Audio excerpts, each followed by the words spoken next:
Psoriasis എന്ന് പറയുന്നത് പലപ്പോഴും ഭയത്തോടെ കാണുന്ന ഒരു അസുഖമാണല്ലേ.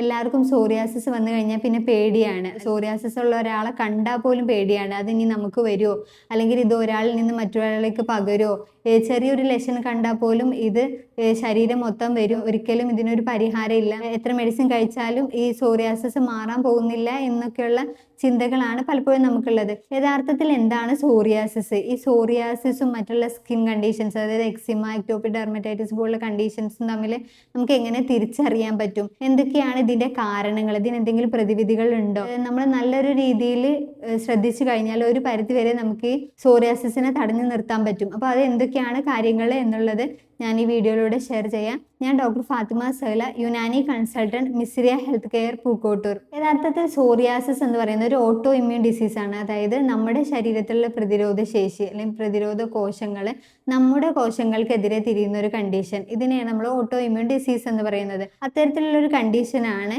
സോറിയാസിസ് എന്നത്. എന്നാൽ ഈ സോറിയാസിസിനെ ഇൻക്രീസ് ചെയ്യാൻ, അല്ലെങ്കിൽ ഈ ഓട്ടോ ഇമ്മ്യൂൺ ഡിസീസ് ആണെങ്കിൽ പോലും ഇതിനെ ട്രിഗർ ചെയ്യിക്കണ കുറേ ഫാക്ടേഴ്സ് ഉണ്ട്. ഒന്നാമത്തെ ജെനറ്റിക്സ്. നമ്മുടെ മുന്നേ ഉള്ള ജനറേഷനിൽ ആർക്കെങ്കിലും ഉണ്ടെങ്കിൽ നമുക്ക് വരാനുള്ള ചാൻസ് കൂടുതലാണ്. വന്നോളെന്ന് നിർബന്ധമില്ല, മറ്റുള്ളവരെ അപേക്ഷിച്ച് നോക്കുമ്പോൾ അതിനുള്ള ചാൻസ് കൂടുതലാണെന്ന് മാത്രം.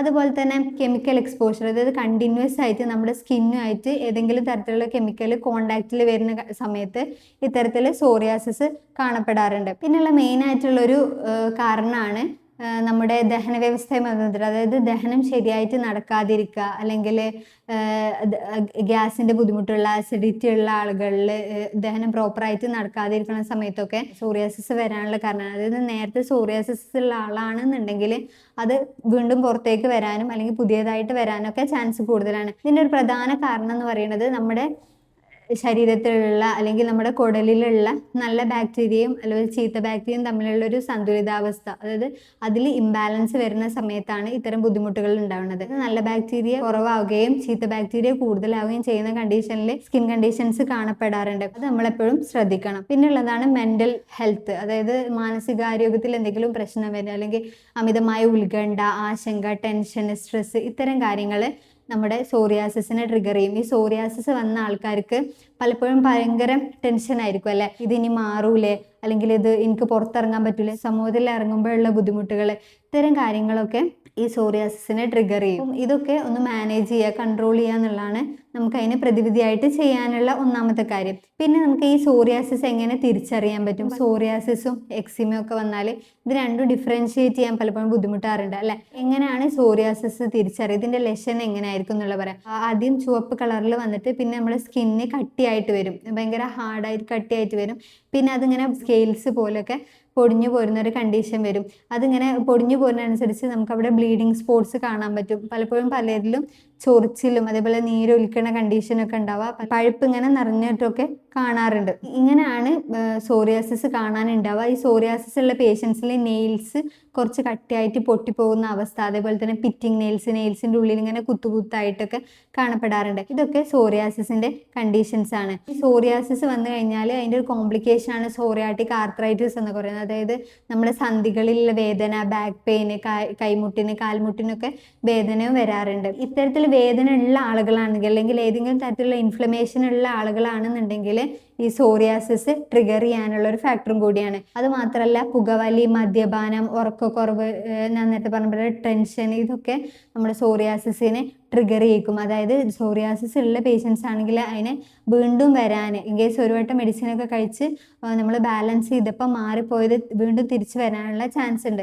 പുകവലിക്കുന്ന സമയത്തൊക്കെ നമ്മളെ ലങ്സിന് ഇൻഫ്ലമേഷൻ സംഭവിക്കും. അത്തരത്തിലുള്ള കാര്യങ്ങളൊക്കെ നമ്മൾ അവോയ്ഡ് ചെയ്യുക എന്നുള്ളത് ഏറ്റവും ബെറ്റർ ആയിട്ടുള്ള ഒരു ഓപ്ഷനാണ്. അതായത് പുകവലി, മദ്യപാനം പോലുള്ള കാര്യങ്ങൾ അവോയ്ഡ് ചെയ്യുക. ഇനിയിപ്പോൾ ജനറ്റിക്കലി വരാൻ ചാൻസ് ഉള്ള ആളാണെന്നുണ്ടെങ്കിൽ അത്തരം ആളുകൾക്ക് എന്തെങ്കിലും ഇഞ്ചുറി വന്നാൽ, അല്ലെങ്കിൽ ഓൾറെഡി സോറിയാസിസ് ഉള്ള പേഷ്യൻസ് ആണെങ്കിലും, അല്ലെങ്കിൽ ചില ആളുകളിലൊക്കെ ഈ ഇഞ്ചുറി എന്തെങ്കിലും വന്നു കഴിഞ്ഞാൽ അത് ഹീൽ ചെയ്യുന്ന സമയത്ത് ആ ഭാഗത്ത് സോറിയാസിസിൻ്റെ ലെഷൻസ് കാണാറുണ്ട്. അതുപോലെ തന്നെ സർജറി എന്തെങ്കിലും കഴിഞ്ഞാൽ ആ ഭാഗത്ത് കാണാം. ഇത്തരത്തിലൊക്കെ സോറിയാസിസ് കാണപ്പെടാറുണ്ട്. ഇതിൻ്റെ കണ്ടീഷൻസൊക്കെ നമ്മൾ മാക്സിമം അവോയ്ഡ് ചെയ്യാൻ ശ്രദ്ധിക്കുക. അതേപോലെ തന്നെയാണ് പലപ്പോഴും നമ്മുടെ തലയോട്ടിയിൽ മെയിനായിട്ട് ഇത് കാണപ്പെടുക നമ്മുടെ കൈയിൻ്റെ മുട്ട്, കാൽമുട്ട്, അതേപോലെ കൈപ്പത്തി, കാലിൻ്റെ അടിഭാഗം, ഇങ്ങനെയുള്ള ഭാഗത്താണ് ഭാഗത്താണ് കൂടുതലായിട്ടും സോറിയാസിസ് കാണാറുള്ളത്. അതേപോലെ തന്നെ കാണുന്ന മറ്റൊരു ഭാഗമാണ് തലയോട്ടിൽ സ്കാൽപ് സോറിയാസിസ് എന്ന് പറയുന്നത്. ഇത് പലപ്പോഴും ഡാൻഡ്രഫും അതേപോലെ തന്നെ സെബോറിക് ഡെർമറ്റൈറ്റിസും ഒക്കെ ഈ സ്കാൽപ് സോറിയാസിസ് ആയിട്ട് നമ്മൾ തെറ്റിദ്ധരിക്കപ്പെടാറുണ്ട്.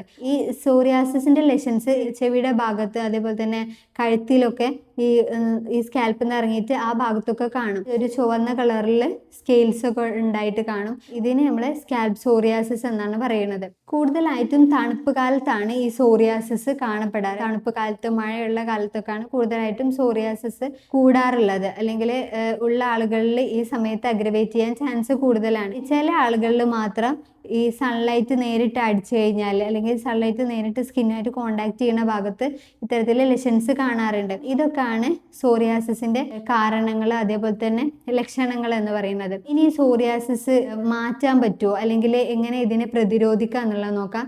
സോറിയാസിസിന് നമ്മുടെ ലൈഫ് സ്റ്റൈലായിട്ട് ഭയങ്കരമായിട്ട് ബന്ധമുണ്ട്. നമ്മൾ കഴിക്കുന്ന ഭക്ഷണങ്ങൾ, നമ്മുടെ ശീലങ്ങൾ, ഇതൊക്കെ സോറിയാസിസിന് നല്ല രീതിയിൽ ബാധിക്കും. അല്ലെങ്കിൽ സോറിയാസിസ് ഉള്ള ആൾക്കാർക്ക് അത് കൂട്ടാൻ കാരണമാവാറുണ്ട്. ഭക്ഷണത്തിൽ ശ്രദ്ധിക്കേണ്ട എന്തൊക്കെ വെച്ചാൽ പാല് കുടിക്കുന്നത് ഒഴിവാക്കുക. ഈ സോറിയാസിസ് ഉള്ള പേഷ്യൻസ് എരിവുള്ളതും പുളിയുള്ളതായിട്ടുള്ള ഭക്ഷണങ്ങൾ മാക്സിമം കുറക്കാൻ ശ്രദ്ധിക്കുക. പുളിയുള്ള വെജിറ്റബിൾസും ഫ്രൂട്ട്സും ഒക്കെ കഴിക്കുകയാണെങ്കിൽ തന്നെ പുളിയുള്ളത് കഴിക്കാതിരിക്കാൻ ശ്രദ്ധിക്കുക. തൈര് കഴിക്കുന്ന ആൾക്കാർ അല്ലെങ്കിൽ മോര് കഴിക്കുന്ന ആൾക്കാരാണെങ്കിൽ ഇത് നമ്മുടെ ഗട്ടിനെ മാനേജ് ചെയ്യാൻ ഭയങ്കര നല്ലതാണ് അല്ലെ. ആ സമയത്ത് നമ്മൾ യോഗേട്ട് കഴിക്കാൻ നോക്കുക. അല്ലെ പുളിയില്ലാത്ത കട്ട തൈരൊക്കെ കഴിക്കാൻ വേണ്ടിയിട്ട് ശ്രദ്ധിക്കുക. അതേപോലെ പുകവലി, മദ്യപാനം തുടങ്ങിയിട്ടുള്ള ശീലങ്ങൾ ഒഴിവാക്കുക. പിന്നെ ഉള്ളതാണ് ഗ്ലൂട്ടൻ അടങ്ങിയ ഭക്ഷണങ്ങൾ. അതായത് ഗോതമ്പ്, ബാർലി, മൈദ, ഇതിലൊക്കെ ഗ്ലൂട്ടൻ എന്ന് പറഞ്ഞിട്ടുള്ള ഒരു കണ്ടന്റ് അടങ്ങിയിട്ടുണ്ട്. ഈ കണ്ടന്റ് ഉള്ള ഭക്ഷണങ്ങൾ നമ്മൾ മാക്സിമം ഒഴിവാക്കുക. അതുകൊണ്ട് ബ്രെഡ്, ബെന്ന്, പുറത്തുനിന്ന് വാങ്ങുന്ന കേക്ക്സ് അല്ലെങ്കിൽ നമ്മൾ വീട്ടിലുണ്ടാക്കിക്കോട്ടെ കേക്ക്സ്, ഇത്തരം കാര്യങ്ങളൊക്കെ ഒഴിവാക്കുന്നത് നമ്മുടെ ഈ സോറിയാസിസ് തടയാൻ വളരെയധികം ഹെൽപ്പ് ചെയ്യും.